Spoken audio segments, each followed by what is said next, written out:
afternoon or good morning, depending on where you are. I see some people here from LA and Nigeria and Austin. So, welcome, welcome. Thank you guys so much for being here.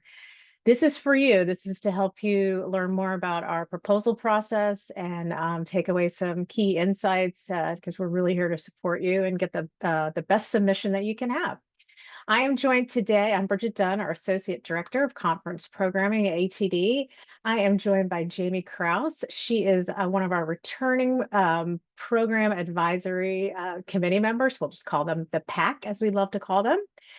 And we'll hear more from Jamie in a little bit. We have Samantha Streamer Veneruso, also with ATD. We're going to be hearing more from Sam. And then we have Tiana McCutcheon. Tiana, thank you for being here. Tiana's going to help us manage the chat and answer some questions. Tiana is also on the conference education team as well. So thank you.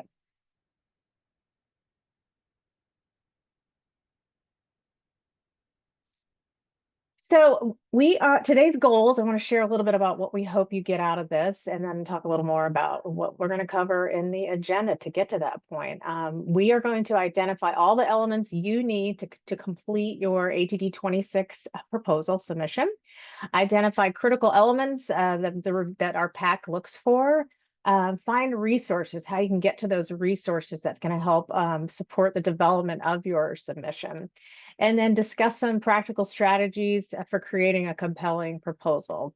So we've welcomed our panelists, and we're going to turn it over to Sam in a minute to go over the purpose of the proposal process, as well as we're going to review some criteria, what our call for proposals requirements are, and then where you can find your resources. And again, we'll be doing some Q&A at the end. So if you have questions, feel free to drop them in the chat, but we will get to them at the end. So Sam, I'm going to turn it over to you now to talk about the the review criteria.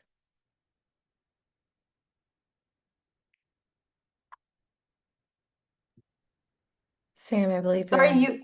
you were right the first time, Bridget. Proposal process, you get the review criteria. There you go. So we wanted to talk a little bit about why we go through this review process. It is a fairly robust call for proposals. There's a fair amount of information that we're asking for from you. And so we wanted to talk a little bit about, well, why are we asking you for all that information? Is it really all necessary? For one, and probably most important, we put together a process that's designed to help you create a proposal that shines. It is organized and ordered in a logical way for designing a session.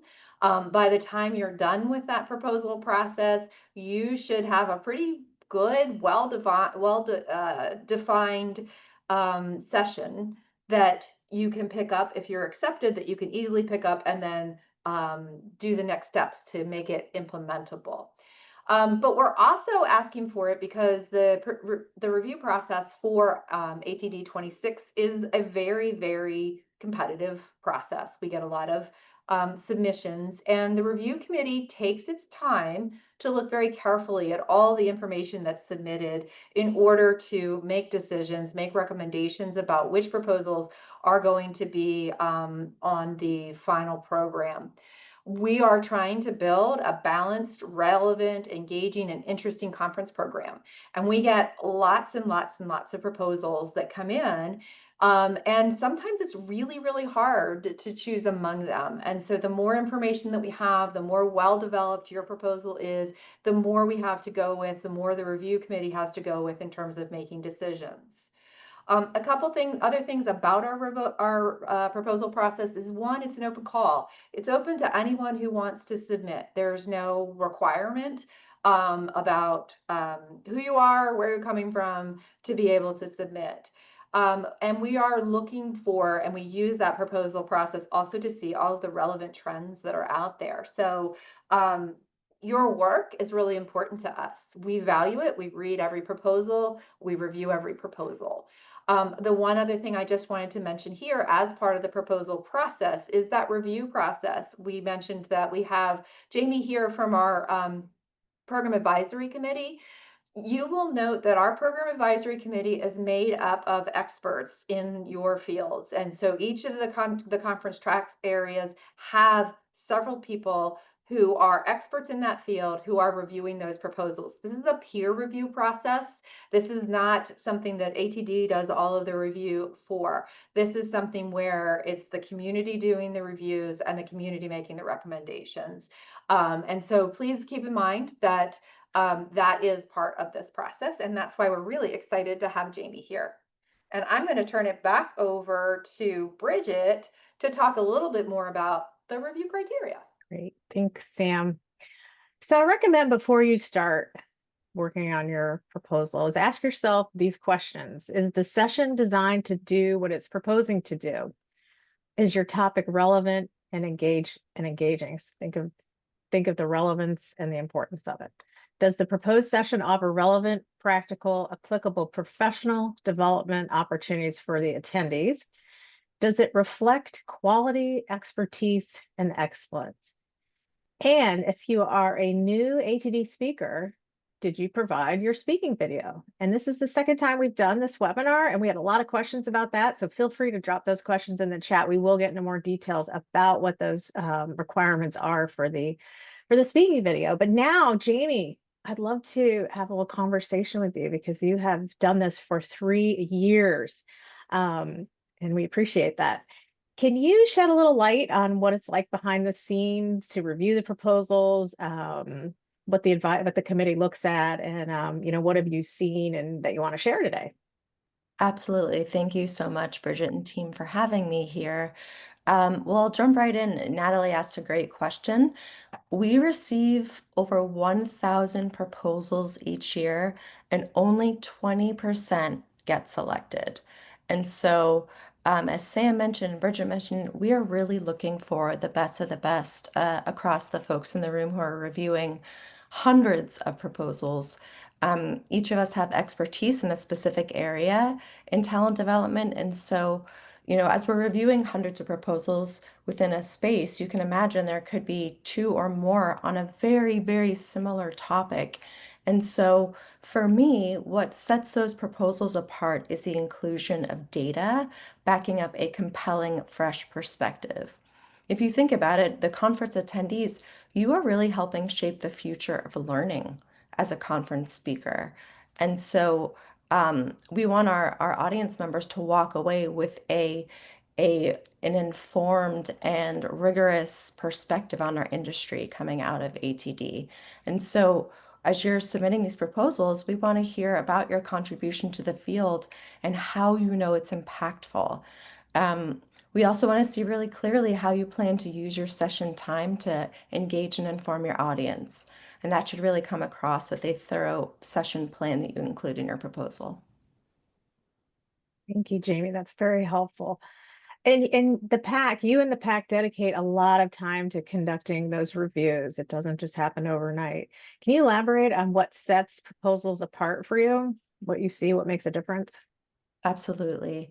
And a lot of you here today, all of our friends from Tennessee and Nigeria and California and Florida and all the folks here, hopefully you've attended a handful of conferences yourself. And so before I even begin writing a proposal, because I'm a speaker too at ATD, I like to position myself in the shoes of the audience and create some of that brainstorming time. Conferences are a significant investment of time and resources. So, thinking about the conferences you've attended, what has really captivated your interest? What has had you excited to come back to your clients, your learners, your teams with that fresh perspective? Thinking about that experience first and foremost. And so, you might spend some time kind of jotting that down because you want to infuse that in your proposal and have that really come through. As I mentioned, since we could be reading 200 or more proposals per topic, I would just be very, very cautious to remove any errors and also ensure that your plans are really focused um, based on someone else's feedback. So sometimes we are great at jotting, we know what we meant. But it's always helpful because this is a peer review process to recruit a peer. Sam will talk about there's a proposal worksheet then and that has all the criteria and you can share your proposal and that proposal worksheet with a friend and say, hey, as you're reading through, what might stand in the way for, if you are accepting proposals for this conference, what hesitations would you have? What might stand in the way between, excellence for myself? So just asking some of those questions, I think, could be really, really helpful in giving yourself enough time before proposals are due to get that feedback.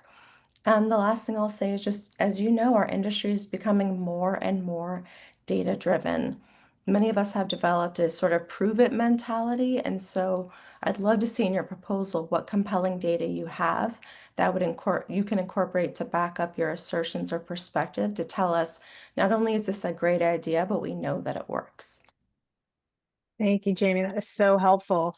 I just have one last question for you in this area. Can you share a little more about what jumps out at you when thinking about the session experience as described in the proposal? Absolutely. So, clarity on the design of the session itself in the proposal really helps us visualize what the experience is going to be like for attendees in the room. We want to know exactly what you plan to do and how you plan to do it. And so, it's not just a kind of a breakdown of your activities, but we also want to know within 60 minutes, is it possible to execute what you have planned?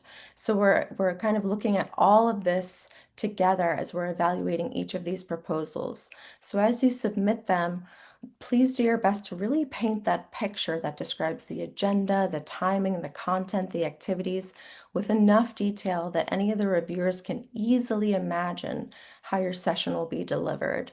So if you can think of the proposals, it captures both the art and the science of talent development, the art in the experience and the science in the data and the industry frameworks.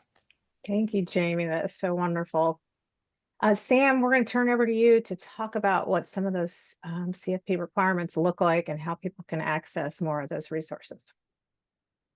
Sure, that sounds good. One thing I did want to note, Jamie talked about incorporating data and putting as much information in the proposal overview as possible, so that the committee can really know what you're proposing to talk about, and that you have, that they really can see that. Sometimes that can feel uncomfortable. We did want to note that all of our reviewers sign a non-disclosure agreement. So sharing that information in the proposal is not sharing it publicly. It's not the part of the proposal that anybody outside of the review committee actually sees.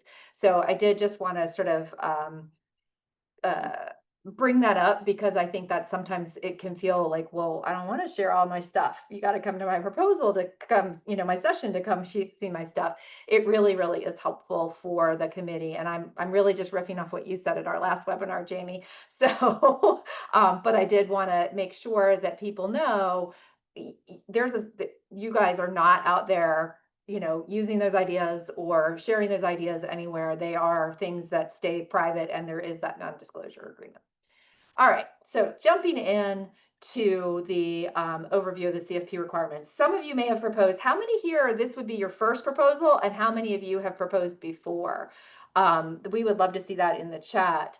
For those of you who have proposed before, you'll note that there's some changes to the proposal process, and there's some changes to our session types, and some other changes. And we really want to encourage everyone, whether you are new to proposing to this conference or whether you have done it before, please take some time to look at the full descriptions of the session types. At the QR code that's on the screen right now, and I think Tiana probably has already shared a link to the session types. Thank you, Tiana. Those session types are full descriptions with the sort of intended type of outcome for that session. Please take a look at those when you are thinking about the session type that you want to give, because we want to see the agenda and the outline and the learning outcomes align with that session type.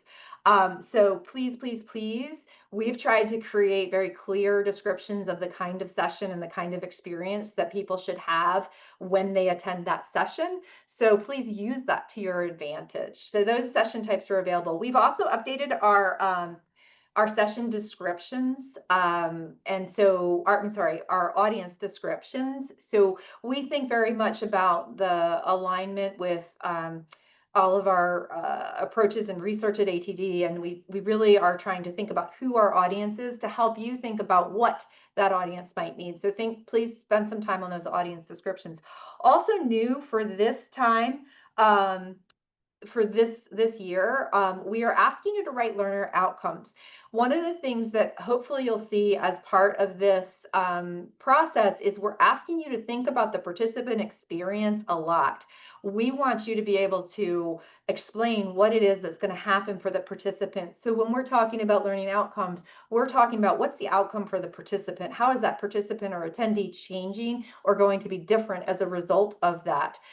Sometimes, we use learning outcomes and learning objectives a little bit interchangeably. We really want you to focus on the participant outcomes, not so much on what you are going to do in the outcome section. We want to see in the outline and the agenda, what are you going to do? And then the outcomes are what's going to happen as a result of what you do. So please take some time with that. There are some resources. There's a set of examples and other resources in the at the speaker opportunities page that's at the QR code that will show you the some examples of good outcomes. The final thing that's pretty new to this is you have the opportunity to align your proposal to one of our ATD talent capabilities.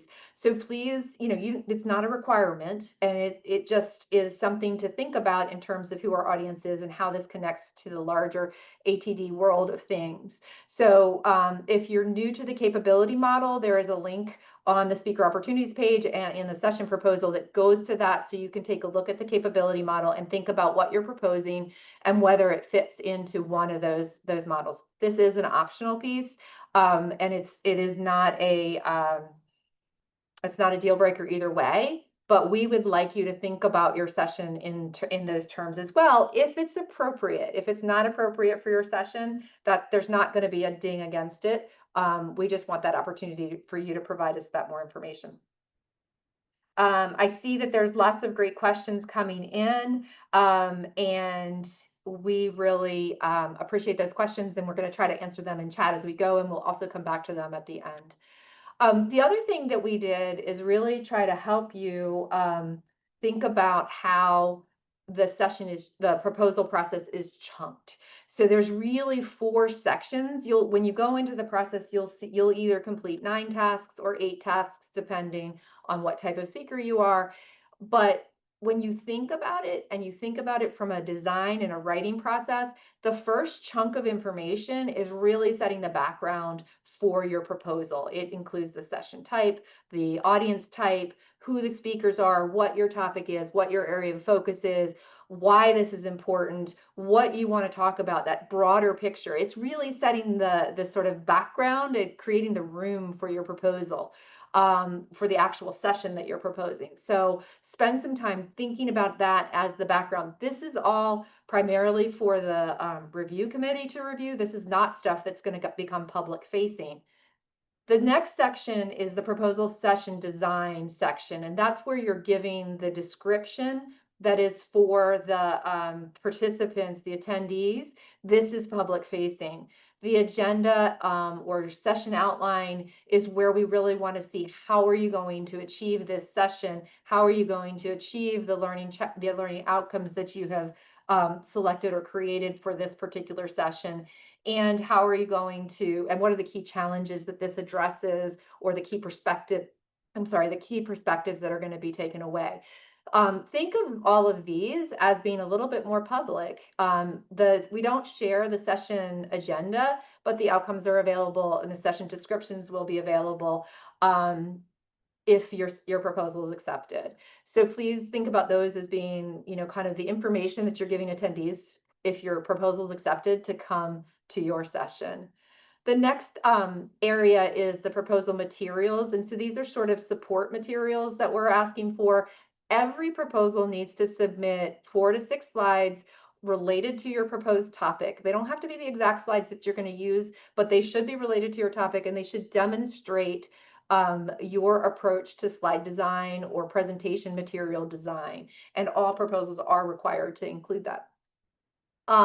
Bridget mentioned the speaker video earlier. A lot of people a lot of people have questions about, especially first time proposers, have questions about those videos. We'll talk about some different ways to get to your videos, both in one of the upcoming sections and during the question and answer. But if you have not spoken at any ATD event, any of our ATD conferences in the past 5 years, then you will need to submit a speaker video. And that's really we're not looking for an hour-long video. We're looking for, Jamie, what did you say? 5 minutes, 8 minutes? We're not looking for, an entire hour, hour and a half. We just want a good sense of who you are, how you help, how you engage an audience, how you um, conduct yourself in front of people.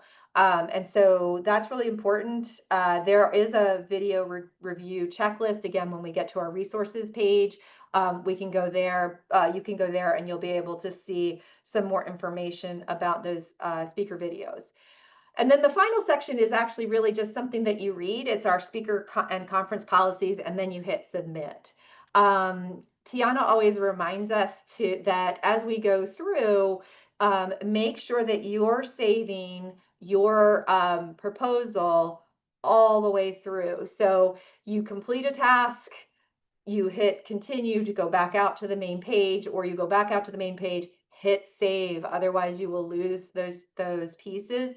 And then after you've gotten to the end and you've hit save everywhere, you'll hit submit. And so that's that last activity. Everything else, especially the proposal overview and background and session design stuff, is all stuff that's in the proposal worksheet that Jamie talked about. And it's designed to help you be able to get that feedback that you need in those areas. It mirrors, you'll be able to copy and paste most of those parts directly into into the CFP actual form. And now I'd like to, and I know that was fast, all of the information there, all this information is on the speaker opportunities page. There's an FAQ, there's other places to sort of go back and look at that, but that session proposal worksheet is probably one of the most valuable documents that you can download and really look at. Okay, so I'm going to turn it back over to Jamie to give us some more perspectives of things that they've seen from the proposal review committee's experience. So what do you want to tell us? Sure. Well, first, I want to say that Tiana is adding so many good resources in the chat. So I hope y'all are clicking into these and bookmarking them as they come through. So I think they'll help answer some of the questions you have. Um, with that, though, I'll say, look, many of us are using AI to support our writing. The keyword here is support. But as the committee is reading your proposals, we want to know that what we're reading is really in your voice. Since ChatGPT is not going to be a conference speaker this year, we want to hear from you and your fresh perspective based on your experience, based on your work. So please make sure that the vast majority of what you're submitting is written in your voice. I would also say that, as you're talking about this, you're sharing more about your contribution, which Sam mentioned, will be held private within the committee. So whether it's a new strategy, a new approach, please anchor it in industry standards.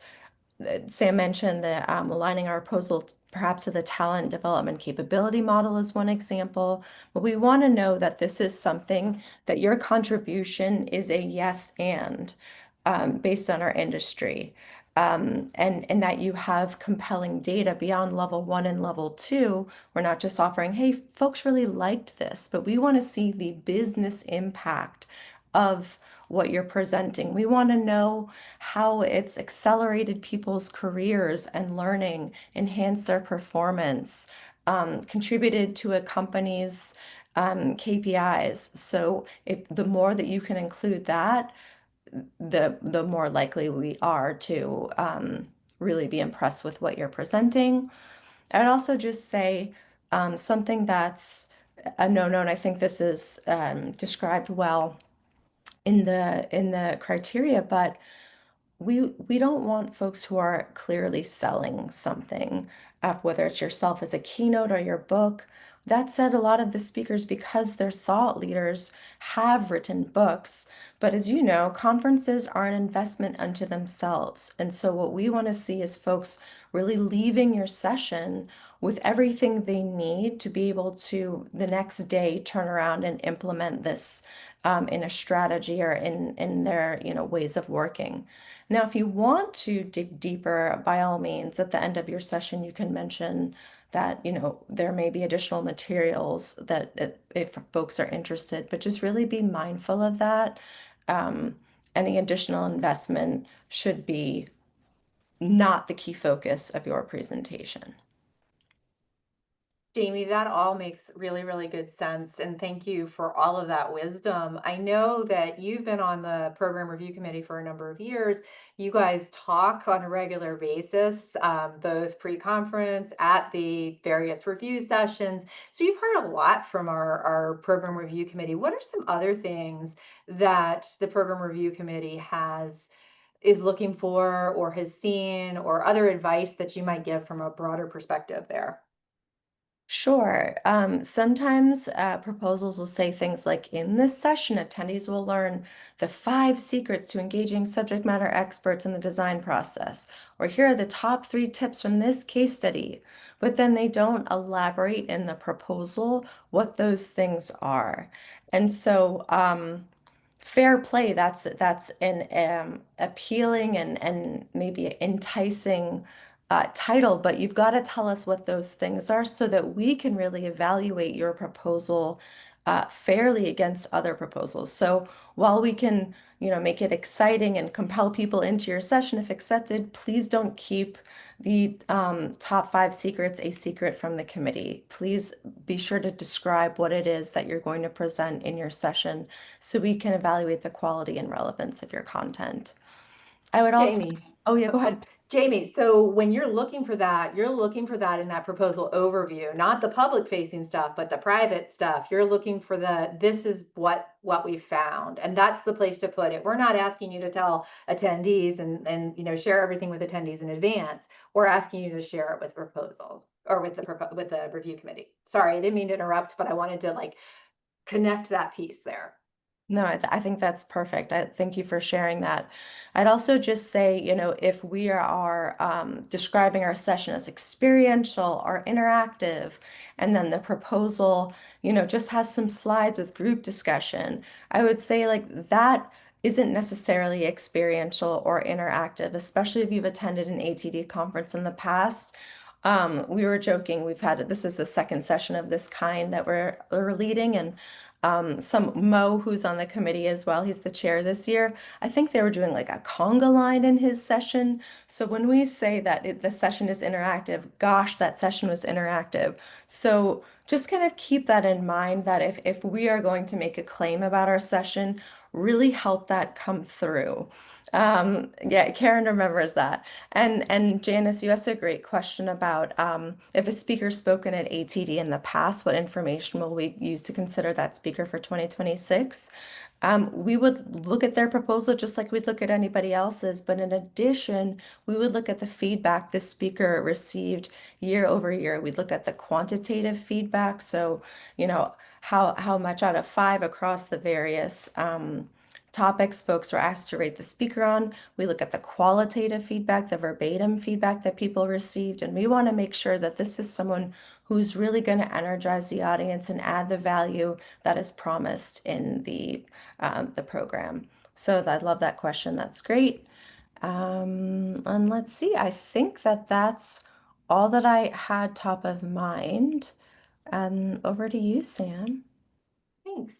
So the other thing, that was really, really great feedback. And there's lots of information out there to think about, but really that sort of holistic alignment and really trying to paint the picture for the review committee is really, really important. So thank you for sharing your wisdom and experience with this process.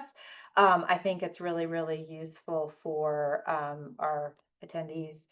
We have other resources available for you. Tiana has been absolutely great by dropping direct links to many of those things in the chat. So you'll find all of those links in the chat. But if you also want to kind of find them all in one space, you can find them on the speaker opportunities page, which is this QR code. And again, Tiana will probably be amazing and drop that link again because she is amazing. But we have the proposal worksheet, which is a really good resource for you. We have tips for writing a good session title, things to think about, examples of what, kind of works and what doesn't, writing effective outcomes. So if you haven't really thought about things, if you've kind of waffled between outcomes and objectives or things like that and want to see what we're looking for in those, that effective outcomes document is a really good one. The video requirements checklist, and then frequently asked questions, run the range of from the proposal process to when does it, when do you hear back, and all of those kinds of things. You can also always email TD or speakers@td.org. Tiana answers that, Ambrielle answers that, Bridget, sometimes myself, depending on what the questions are. So we all have access to that. So you'll get to the conference team through that email. So please feel free. If you can't find your answers in the resources that we have, or you need some additional clarification, please go ahead and reach out to speakers@td.org. And I'm going to turn it back over to Bridget to talk a little bit about the logistics of the proposal process.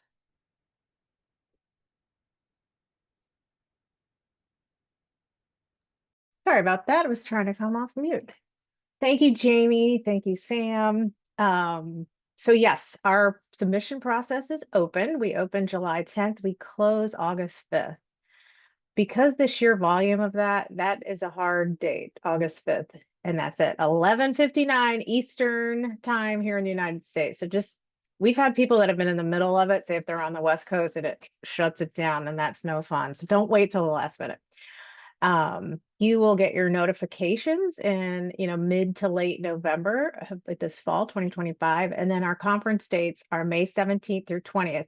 We really ask that you, if you are accepted, that you try to be available for all 4 of those days. I schedule the sessions, and it's no small task to schedule, 300 sessions across 4 days to make sure that it's a balanced program, so that attendees are getting a wide variety of speakers and topics and areas of focus, if you will.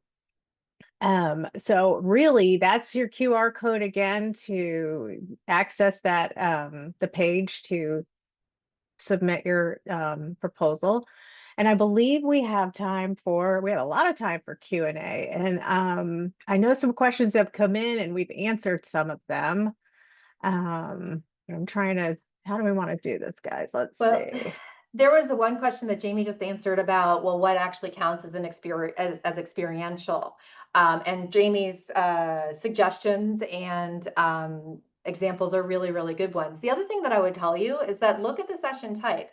In a traditional lecture or a traditional session, a traditional lecture type session, Q&A might be the right and appropriate experience for that, but we wouldn't really call that an experiential session. That's primarily delivery and, sort of reflection space for that delivery. It's knowledge transfer. But when we're looking at a workshop, we're expecting to see that people are going to do activities, and that would be where it's more experiential, where you're actually doing activities with content from the session. You're practicing something, you're developing something, you're doing something. For a case study, it may be group discussion where you are reflecting and discussing, that might be experiential for that session type. So think about the session type and the description of the session and the kind of outcome that we're expecting. So,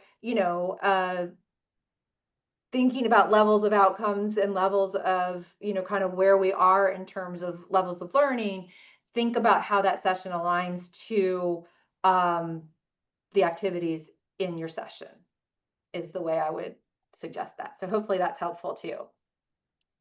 And yes, we Benjamin, do have a question. Oops, sorry. No, that's okay. I was going to say, Benjamin, the example for Energizer sessions, the The Energizer sessions are really supposed to, and I'll let Jamie jump in on this. The Energizer sessions, I thought you were giving an example, but the Energizer sessions are really designed to sort of flip your creative brain. And so they're an experience of getting you to think about things differently. So we're asking for a stimulation of creative thinking, taking us away from the way we might normally experience a session. Jamie, you want to add something to that? Sure, I agree with everything you said. And I think, Benjamin, let's imagine that this is something that you've done at your organization or with your learners. You probably would then have data. Let's say you did it with an organization. You might have like organizational engagement data that you could share about, how that session really contributed to improving trust, improving productivity, team cohesion, et cetera, et cetera. So, like, I would just kind of take a peek at what are the objectives that you're hoping to accomplish with this session, and how do we know that they were accomplished with a similar strategy elsewhere? I hope that's helpful. Bridget, back to you. Sorry Yeah, about sorry that. about that. No, I just want to go back up and make sure that we're answering some of these earlier questions. So forgive me if we already have. Jennifer Feldman has asked in a case study, is it okay if to bring a vendor, on behalf of the customer? That is fine. You really want your content to be educational. In other words, what can you take away from it? What can the attendee take away from it? They might not necessarily need to buy that product or service. What are the key learnings? And, we've seen some really great case studies with the vendor. So that's not off the table. And sort of second to that is someone asked, I'm trying to find it, about what would you recommend for panels? Because that could be a panel type of situation as well. Um, I think is this Yasmin, perhaps? Yes, thank you for that question. You can have up to 5 speakers on a proposal that includes, that is a panel submission, one of them designate as your moderator. And if you have a mix of folks that are new ATD speakers and returning, that's completely fine. Your new ATD speakers will still need to submit a video along with that submission. But we absolutely love new ATD speakers. It's really how we grow the event. I mean, that's what we do, right? Talent development. We want to develop the new pool of speakers, because just because you haven't spoken at ATD before doesn't mean you're not capable and have great information to share. So don't let that make you nervous or hinder you in any way. You just want to make sure you have all those people on the submission. If we get a proposal that is a panel, it has one speaker on it, it's going to be disqualified, because we need to be able to judge the entire group, if you will, when our committee is reviewing that. So I hope that is helpful. Yasmin. Oh gosh, Bridget, I had a thought there, and my train of thought just went over here. You were speaking about the numbers of people on a panel, and it just took me, and nobody asked this question, but I do want to, and maybe we said it, but I want to come back to it. If you are a new speaker and you're submitting your video, please make sure it's in front of people and that we can see people in the room and how they're responding to you. It does not have to be a formally developed video. You don't need a videographer. You can do it on an iPhone. You can have, somebody hold it at the back of the room, and, or to the side or whatever. It can be recorded in Zoom, but you're going to want to make sure that you are really showing what you do in person, not just what you do. So like if you're doing it in Zoom, I'd really recommend that you stand up and that you are really, sort of doing what you would do if you were in a live presentation. And you're going to want to make sure that you have everybody on screen so that that can be seen. So just some thoughts behind that. It doesn't have to be, like I said, formally produced. It doesn't need to be, again, we're not looking for an hour. It can be something fun too. Jamie, Bridget, or Tiana, any other hints or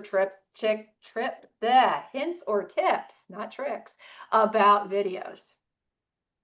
Sure. I think I might be dating myself here, but if any of you have seen, I think it's Eugene Levy's performance in Ferris Bueller's Day Off when he's a teacher and he's just so like monotone and I mean, a cardboard box probably could have stood up in front of the class and been as compelling. We're looking for the opposite of that. We're looking for what kind of energy are you bringing? How do you energize an audience? How do you galvanize them and excite them about topics? And so I think it would be great if you do are able to share a video while you're presenting on a topic. You know, I'm thinking about like local ATD chapters, for example. Um, let's say you have an energizer topic, Benjamin, then you did that with an ATD chapter and then you polled them on how that went. It would be great to see you doing that in front of that group and seeing their reactions. So it doesn't have to be an hour-long session, but we do want to see that kind of give and take. We want to see, you know, how you are engaging with an audience and how you are compelling. And I think Yasmin, you had a great question about do we recommend, you know, whether it's a panel or maybe it's a duo, experienced speakers pairing up with new speakers. And I would say absolutely. That is how I got my start as speaking at ATD. And I am so like one of my best professional mentors has come from attending a session and getting a chance to connect with him after and getting involved in his work and now we speak together. And so by all means, I think, you know, as long as your proposal is really clear about what unique contribution each of you are adding to the session experience, what thought leadership you're each uniquely contributing, I absolutely, I think that's great. Great, thanks. There was We a haven't, there was a question or a request for clarification. The topic for the video does not need to be the topic for your session proposal. It can be another topic that's relevant. But again, what we're looking for there, the slides do need to be about your topic. Is that correct, or am I off base there, Bridget? the presentation sample, PowerPoint or Keynote or whatever you use, that has to be about what you're proposing, but your video does not. And remember, the video does not have to be super long. They're going through many proposals, so just make sure you capture that in like 3 to 5 minutes is really all you need. Um, I see some other questions here, and Yvette, I don't know if was to everybody, but you maybe a returning speaker asking, how can I see feedback from my session? So if you have presented before, I'll answer this in 2 ways. If you were accepted and you presented at ATD, let's say 25 that we just had in May, your session evaluation information was sent out, it was before, I think it was right before the RFP went out, so the beginning of July, and that will share with the attendees, you know, thought about you as a speaker, thought about the session itself, and then the content, and then there'll be scores associated with that. If you have submitted before and you weren't accepted, we can share that feedback with you as well, because the committee provides comments and feedback on, you know, maybe where there was a shortfall. Did it come across as a sales proposal? They didn't submit a speaking video as a first-time speaker, whatever other things there are.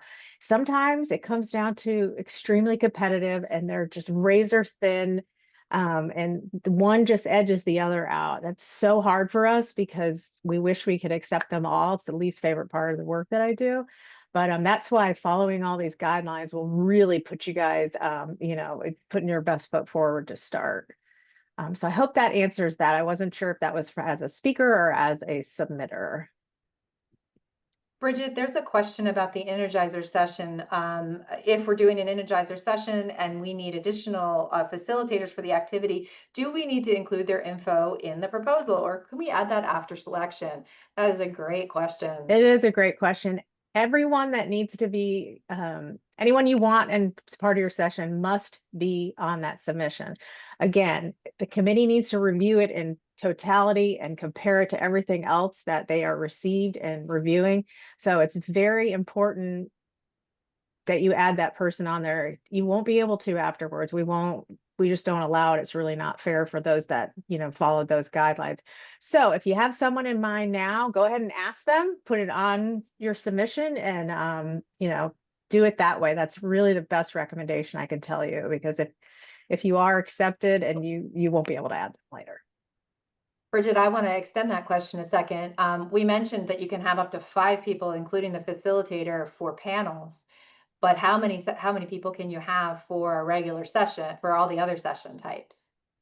Sure. So our industry insights, I believe is what we're calling them, your traditional education session, that's up to 2 speakers. I believe Energizer is up to 2 speakers.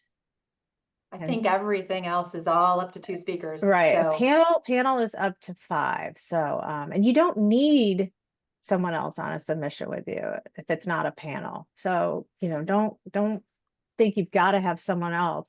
I've seen a couple questions related to if you've spoken at other events. The ATD events that we need to be able to verify are our Tech Knowledge Conference, obviously ATD International Conference and Expo, our Core 4 conference.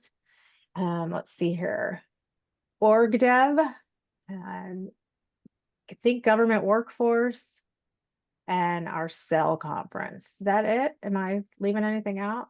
You're So, correct. okay. So if you've spoken at a chapter, that's great. It's a great experience, but it won't count towards an ATD event. That said, Javier, if you've never given a talk before, you know you'd be good at it. Could the video be a simulation talking? I would say if you haven't given a talk like this before, it would be great to get your team at work together or get a group of people together and have that film yourself speaking to them. We don't have to see you, delivering a TED Talk. Few of us have done that, if any of us. But I think, again, it's that exchange between yourself and other people that's what we're really looking for. So do you come off as credible? Are you compelling? Are you clear? Again, are you energizing the folks in front of you, and how do we know? So that's the kind of thing that we'd be looking for in that video. You got it. hey, Tiana. So you have been sitting here kind of listening to all of us, listening to all of our feedback, reading the questions. What are we missing? What's the one thing, well, 1, 2, 3, 4 things that you really want to say to submitters? I would say the video is the biggest question that always comes up, and I feel like you all have been answering a lot of those questions. And I would say just referring you all to the video requirements checklist. A lot of the questions that you've asked, we have taken the time to really write out. For instance, Javier's question about, I don't have a video. Can I create one? Absolutely. There are steps into how to go ahead and create your own video. Another question is, if you have a panel and some of the speakers are new, some are returning speakers, that answers that question as well. So really going into those resources and utilizing those. Tiana, I have a question for you. Do Oh. I have to send a video file? Do I have to send you, what kind of file am I putting into the system? Yeah, so you have the option of uploading a file. So we accept just about any MP4 file that you can upload, or you can provide a link like a YouTube link, Vimeo. The only thing is, if you're going to upload a link, we ask that it is not password protected, which hinders the committee from viewing the video. So that is an extra step for us to have to reach out and say, hey, can you provide us with a password? So making sure that's not password protected. Great recommendation. Thank you. Bridget, what about you? What haven't we talked about yet? Don't hesitate to reach out to speakers at td.org if you have a question. Don't wait. Don't wait till August 3rd to do it. Because you can imagine how many people do wait.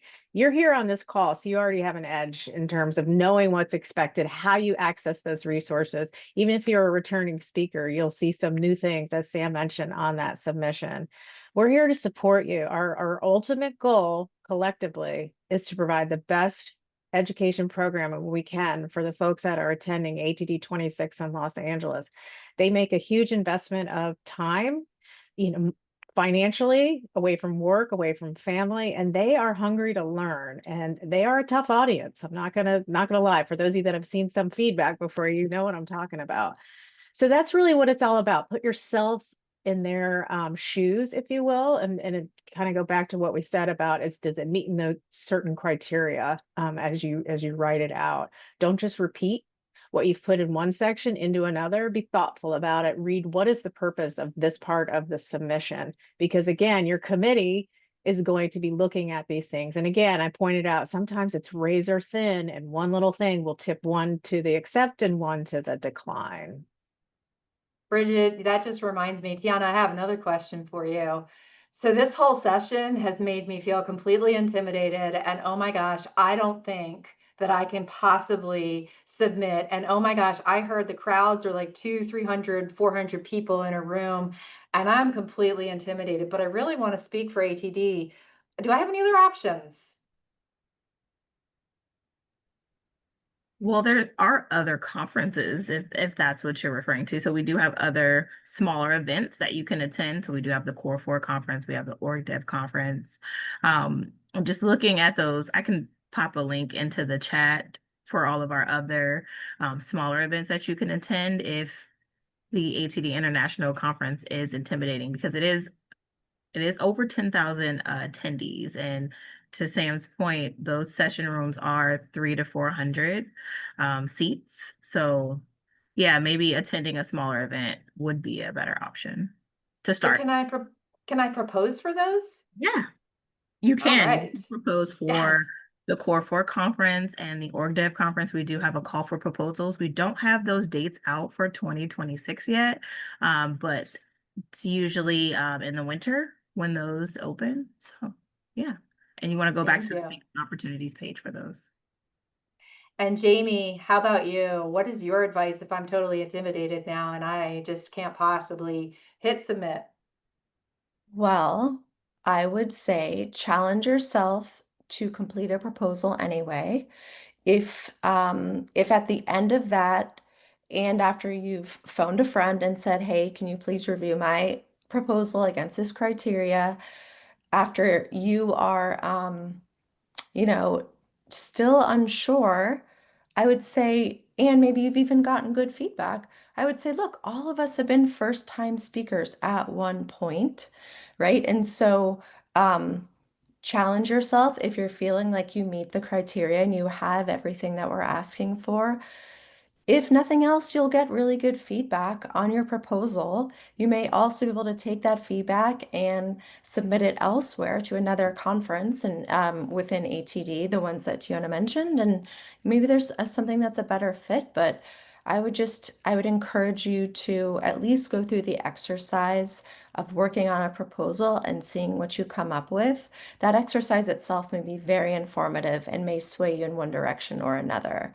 But if you're just feeling afraid, I would challenge you to be brave. So Bridget, I have another question for you. And maybe this is for Tiana also. So we have talked about the fact that there's a lot of really good proposals that aren't accepted because there's only so much space and there are so many. What happens to those really great proposals that weren't accepted this time? Some of them we don't accept and we will put on a wait list. That means we have a cancellation in that particular track and area of focus. We'll hold that proposal. And if something comes up, and we'll reach out to you. And sometimes it does, quite often it does, but not always. But if you're not accepted, we can provide that feedback to you. Yeah, we're working hard on a scoring rubric this year so that we can have a very level process with it and really provide you with these are the areas where you may have fallen short. These are what you can work on for next time. And I think, Natalie, you asked a great question about if you submit and aren't accepted. Absolutely. And Tana mentioned taking that feedback to utilize to refresh it and maybe make some changes to submit again. It doesn't preclude you from not submitting again. And then, yeah, I think there was one other question in here. We had another question about for speaking, back to speaking videos. If you have two speakers and one of them has spoken at ATD before and the other one hasn't, you must submit that speaking video for that new ATD speaker, even if you've spoken before. If neither one of you have spoken before, you will need to submit a video for yourself and for that other proposed speaker. And make sure we can tell who it is. Sometimes we get videos that have panels in them and we don't know who they are. It's very hard to distinguish. So just make sure that whatever video you are submitting, that we are able to tell that, yes, in fact, that is, Samantha on there, or it's not, it's Bridget. Okay. Lisa asked if you could still propose for Core 4 for this year. Core 4 is in late September this year. Next year, the date isn't 100% set yet, so we're not exactly sure when the call will open for next year. This year's call and program is already set, but keep an eye out for our social media emails. We'll announce the call for both Core 4 and Org Dev as soon as the dates are set. We have another question from Janice. Janice, you won't be able to access it, but if you send speakers at td.org a message, we can see if we can go back and pull from 22 for you from your session evaluation. Probably not from the submission itself, but if you delivered a session in 22, we can see what we can do for you. But I think access closes how many days after they're sent out, Tiana? Is it 30 or 60? Yes, it's 30 days. Okay, so and then we flip the system. But Janice, we'll see what we can do for you. And I'd like to add one more thing to your question about what happens to those declined proposals. We do go through those declined proposals, and sometimes we will reach out to possibly do blogs, write articles, and then potentially speak at other ATD events. So it's not a decline overall, but it's just a decline for this particular event. So we can still reach out to you for other opportunities. Thank you, Tiana. Okay, I think we have 4 minutes left. Any final questions? Any final thoughts from Jamie or Bridget or Tiana? Now, if I didn't catch your question in the chat, please drop it in again and I'll answer them. I tried to grab them all. My team, did you guys see anything else that I may have missed? I feel like we got them all, but Okay. it jumps around. Again, So speakers at td.org, this isn't the end. You can still ask us questions. We're here to support. And we're so glad that you are here and interested in working through this process. It really means a lot. Great to connect with you all today and hope to see you in Los Angeles. Yes. Thank you, Jamie. Thank you, Sam. Thank you, Tiana. Thank you, everyone.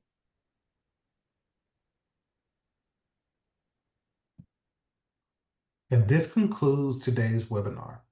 We thank you all for attending. The recording will be available at webcast.td.org, and we will send all registrants an email tomorrow with that link. Please visit our event calendar to sign up for future webinars at webcast.td.org/events. Have a great day and see you soon.